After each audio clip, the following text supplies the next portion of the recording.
This show is part of the Head Stuff Podcast Network. Welcome, gather round the fireside and listen to a tale of Fionn McCool, Cullen, Deirdre of the Sorrows, Grainne Whale. From giants right down to fairies, of both the drooping and solitary, and those who are sometimes scary. Anything goes by the fireside. Yeah. Fireside, the Puka Fireside, the Marrow Fireside. Kings and queens fighting heroes, don't you run from the fun, there's no need to hide. Sit by the fireside.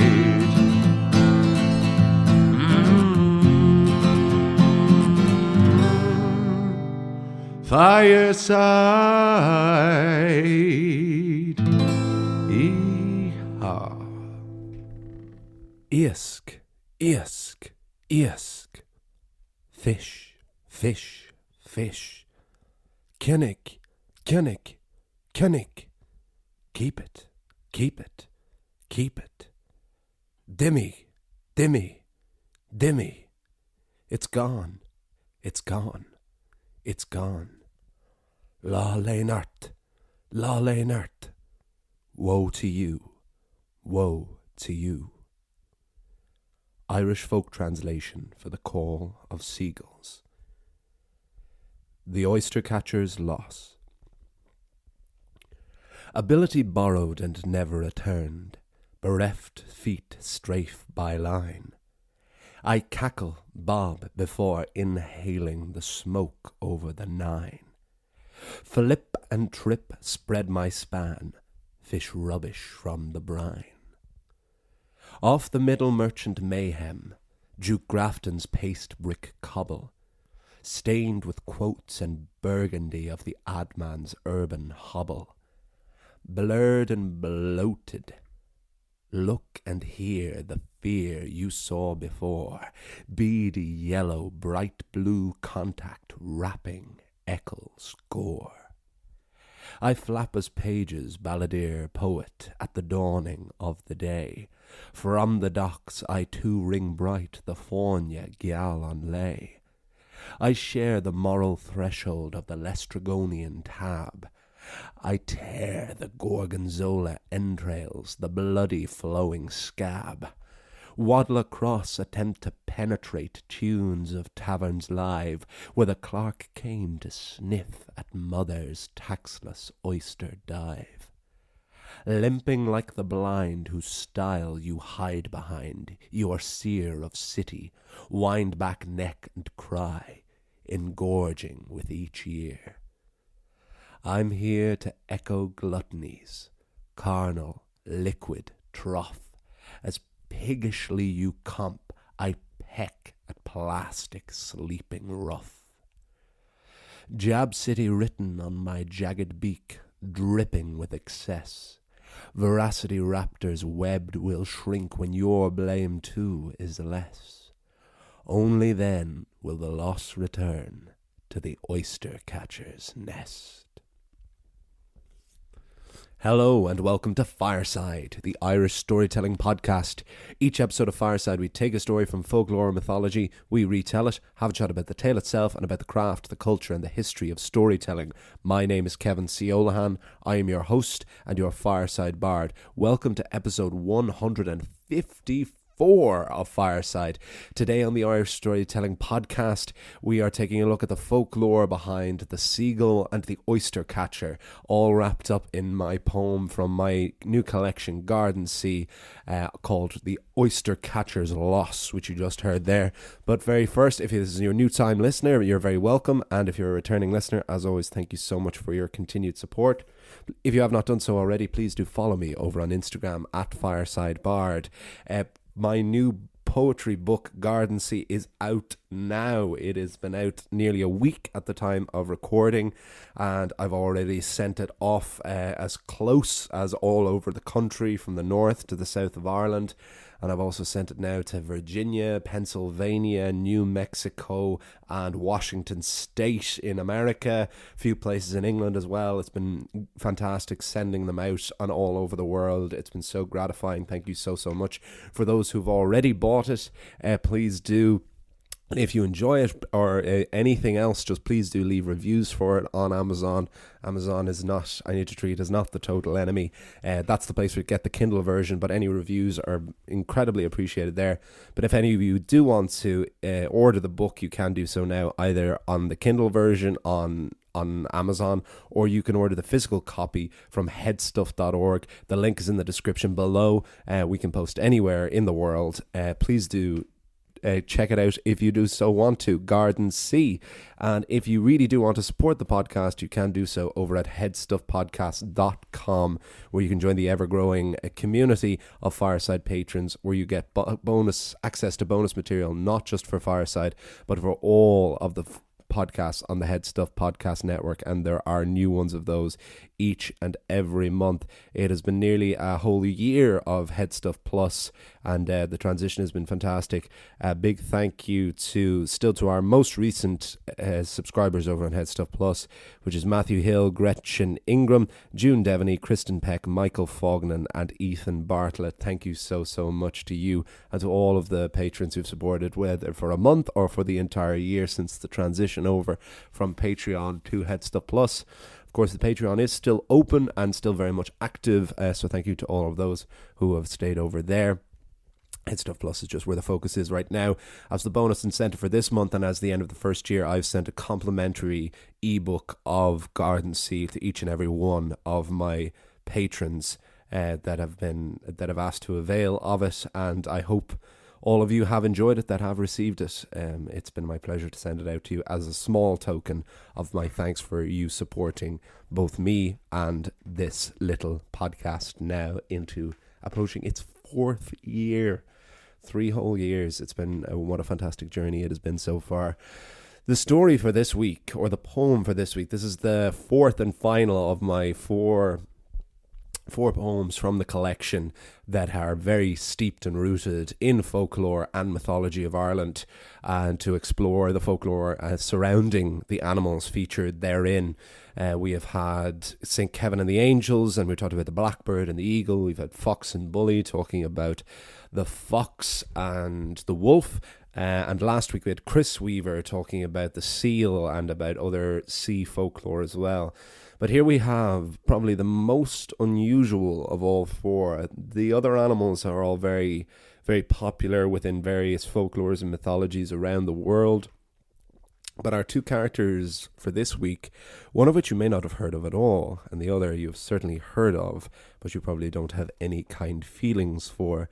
But it is probably my favourite piece of folklore of the ones we've explored, and probably the one I took the most literally in its inspiration for the poem that you just heard, which was a ballad called The Oystercatcher's Loss. And we will chat a bit more about it, of course, afterwards. But this is this folklore of the seagull and the oystercatcher on Fireside.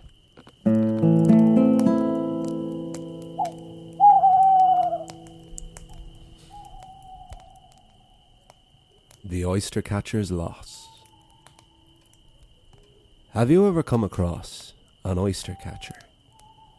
You can see them on the beaches, with their dainty little red legs strafing water's edge, black and white bodies with long red beaks. Ironically, they don't often eat oysters, but they are very fond of other shellfish that they can pilfer from the coastlines. Despite being an aquatic bird found on the beach, the oystercatcher cannot swim. But there is a very famous story of a time where the oystercatcher could swim. Perhaps it was a time when he also actually ate oysters. It is a story of why the oystercatcher can't swim anymore. And it's all down to that peskiest of birds, the seagull. you'll definitely have come across a seagull. If you've walked the streets of Dublin in the past few years, you'll have seen the velociraptors we somehow still call seagulls skulking around the streets, tearing apart black bin sacks, terrorising tourists by snatching ice creams and sandwiches from their hands, and embarrassing locals as a city once known for Joyce, Behan and Beckett has been reduced to the feeding trough for 6-foot seagulls. They are now creating their own folklore. A friend of your Fireside bard once claimed that they witnessed a seagull swallow a pigeon whole. Dublin is their city now. Every time I go abroad to bigger cities more known for their wildlife, I am still astonished by the small size of seagulls. The appropriate size of seagulls. But I digress. For while the seagull has been the bane of city dwellers since they first moved inland, living in the cities and eating rubbish has severely reduced the seagull population due to botulism. And indeed, the seagull is not all hated, as they are severely respected by fishermen.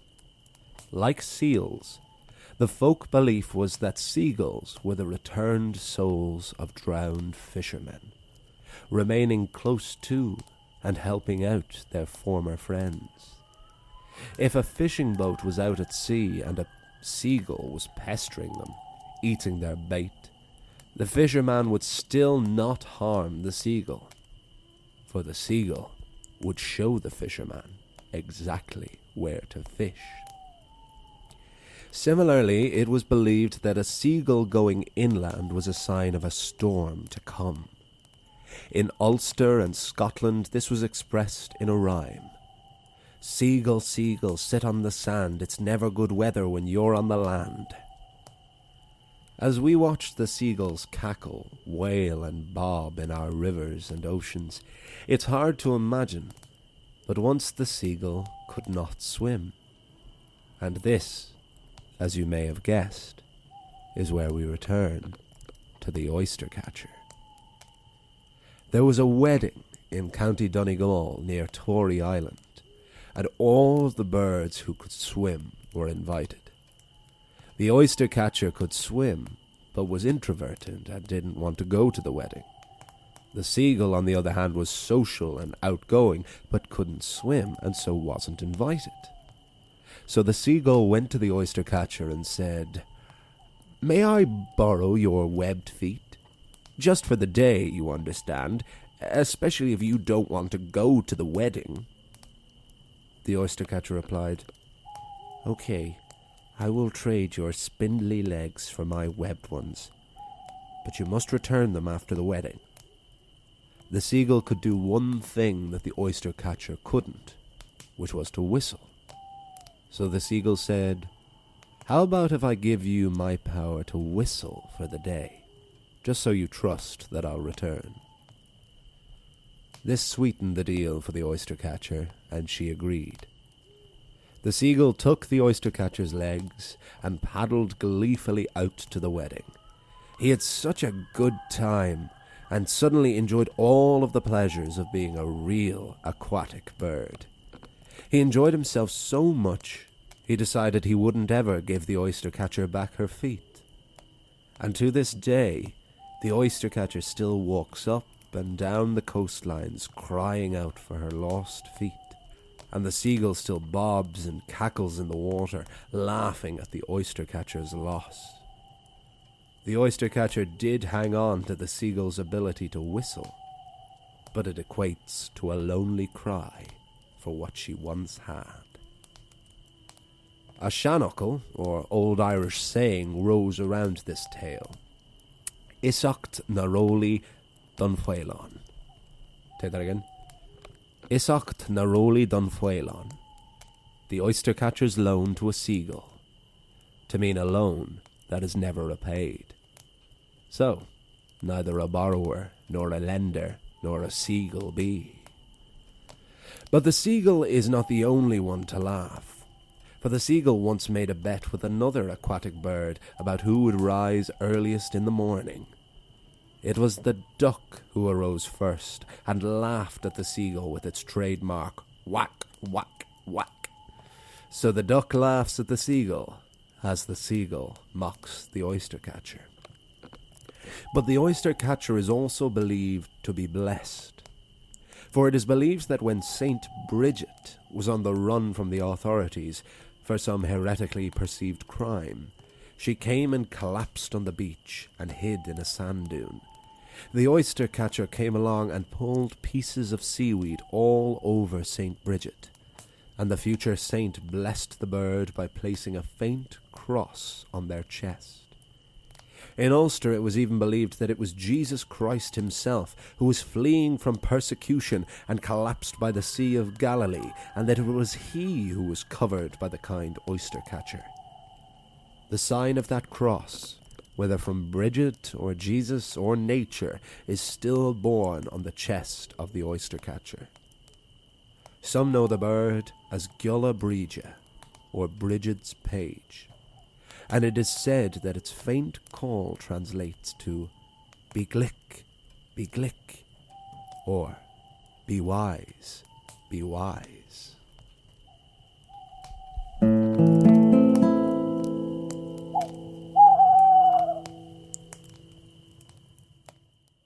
Folks, as you all know, Fireside is a proud son of the Headstuff Podcast Network, which is Ireland's largest network of independent podcasts and a loving home for the creative and indeed the curious. There are so many other podcasts I could recommend to you on the network, some of which inspired me to approach Headstuff myself. Here's a taste of one you might enjoy. Tell me, are you still looking for something worth dying for? Oh, kid. I left all that behind me. These days, I'm much happier as the humble owner of this down-to-earth and incredibly exclusive nightclub. Mick turns his head away and stares pensively. Dancing, hot sex, man, adventure, romance. He will kick several Nazis and get in your pants. Blackbird! Listen to the Bootsy Boys Blackbird on the Headstuff Podcast Network. And that is some of the folklore and the stories of the oystercatcher and the seagull on Fireside. Really, brief but incredibly interesting stuff here, I think. I just wanted to add, because a lot of this information came from Niall McQuittor's incredible book on Ireland's birds, the companion to Ireland's trees and Ireland's animals, which I've been drawing a lot from for these past few episodes. And there's a notable fact section on the oystercatcher that, rather than include my own version of, I just loved how he worded it so much. So notable facts it has: the oystercatcher's shrill cries reach a crescendo in spring when they have a remarkable piping display during courtship. This involves several birds running around in a frenzied fashion with their heads and bills pointed down and their shoulders lifted, making a piping sound with their bills open. This can involve up to 12 birds and go on for several minutes. The oystercatcher is also noted for the great physical strength of its bill, which enables it to prise open a mussel shell or hammer limpets off a rock. Another interesting trait of the oystercatcher is that it feigns lameness to decoy away those who approach its nest, in a similar fashion to the lapwing. So that's incredible. For a bird that you might as easily just walk past, or wouldn't be as common to see, certainly not as the seagull, but I've always adored this story since hearing it, of the seagull, which would be naturally perceived as such a maligned and hated bird at the best of times, especially in more contemporary times, especially if you're living in Ireland and seeing what we deal with in Dublin on a day-to-day basis with these bruisers walking around.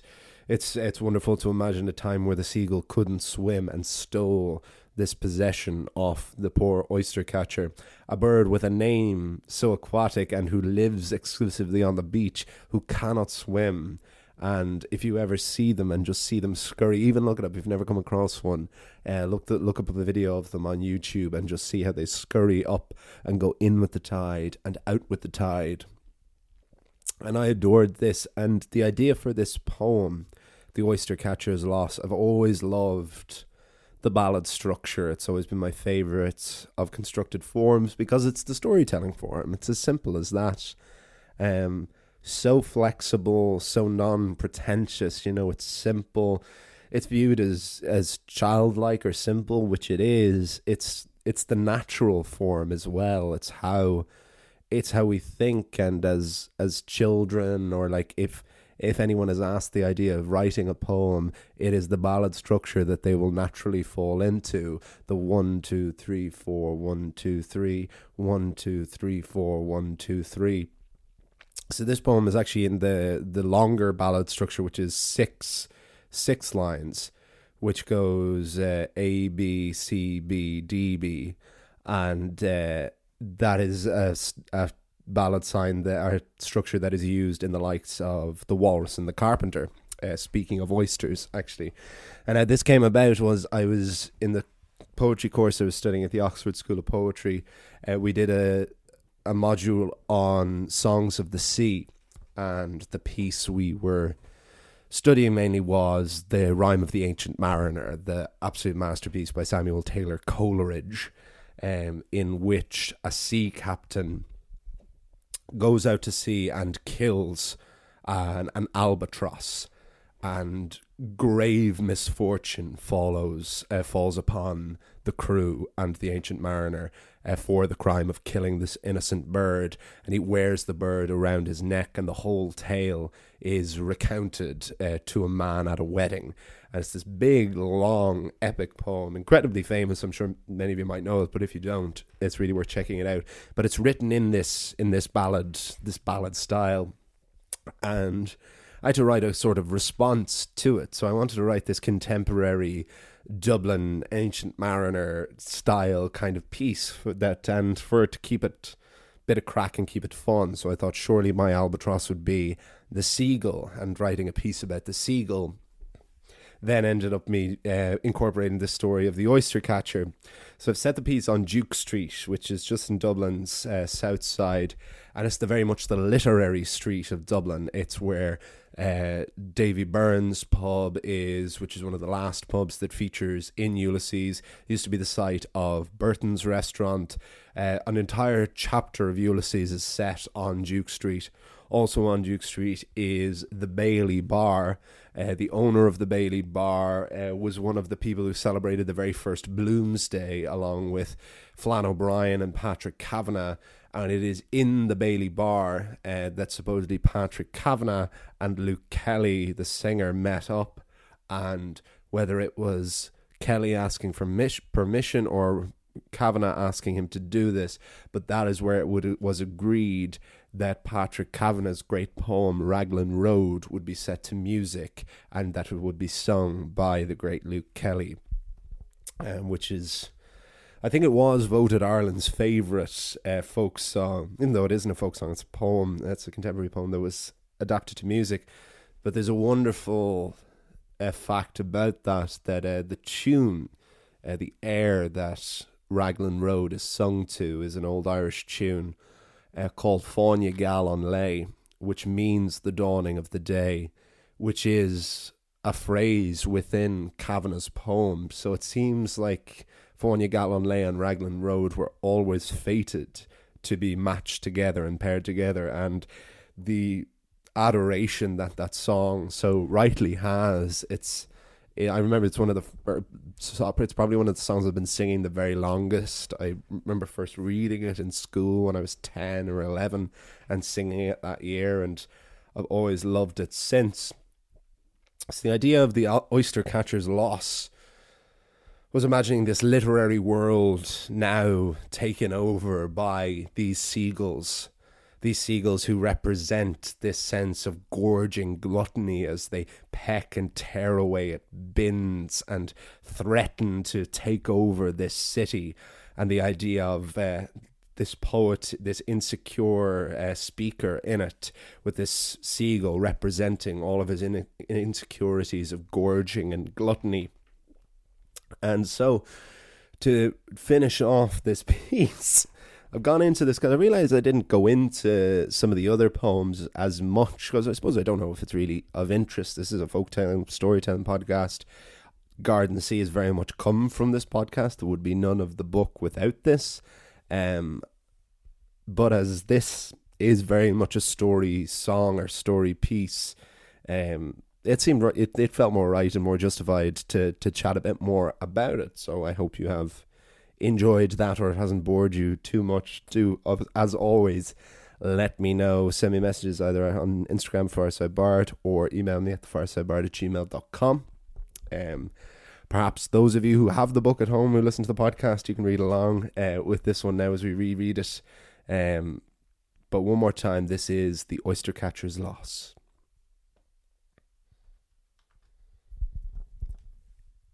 Isk, isk, isk. Fish, fish, fish. Kinnick, kinnick, kinnick. Keep it, keep it, keep it. Dimmy, dimmy, dimmy. It's gone, it's gone, it's gone. Lol inert, lol inert. Woe to you, woe to you. Irish folk translation for The Call of Seagulls. Ability borrowed and never returned, bereft feet strafe by line. I cackle bob before inhaling the smoke over the nine. Flip and trip spread my span, fish rubbish from the brine. Off the middle merchant mayhem, Duke Grafton's paste brick cobble, stained with quotes and burgundy of the adman's urban hobble. Blurred and bloated, look and hear the fear you saw before, beady yellow, bright blue contact wrapping Eccles gore.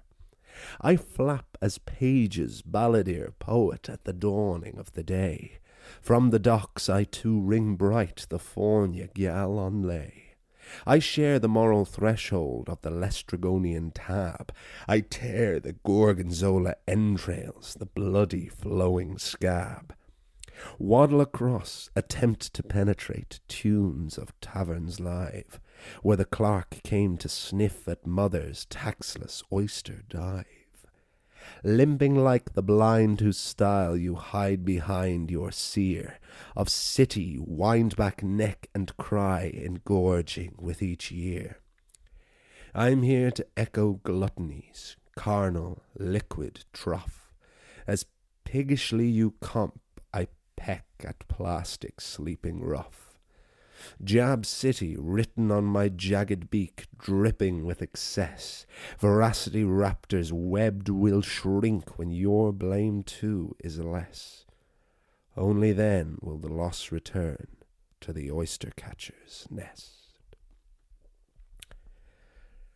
And with that, I will wrap things up, and I hope you enjoyed it. I hope you enjoyed the tale of the oystercatcher's loss and a bit of the folklore of the oystercatcher and the seagull. Please do continue to follow me over on Instagram at FiresideBard. Email me at thefiresidebard@gmail.com. Order Gardensea now. It's available now on Kindle via Amazon or directly on paperback from headstuff.org. Both links are in the description below. Please do book tickets to Fireside Live, and instead before our live show, which is going to be on in February, and February 4th, Thursday, February 4th, anyone's going to be around Ireland and indeed Dublin. And please do support me over on headstuffpodcast.com, where for as little as €5 a month, although you can pay more if you want, you gain access to all the bonus material and all that. All of the links are in the description below. Next week we have our Fireside Christmas special, one of our last episodes of the year, and what a year it has been. A very tough, very, very difficult, challenging year with many ups and downs and tribulations and misadventures, but also great things that came from it, and we are still here, and we are all soldiering on, each and every one of us together. And with that, I will see you all. You'll hear me all next time, and remember, wherever you are and wherever you go, you can always join me by the fireside. This show is part of the Headstuff Podcast Network, a hub for the creative and the curious. Shows are produced in association with Headstuff and the Podcast Studios Dublin. Find out more or become a member at headstuffpodcasts.com.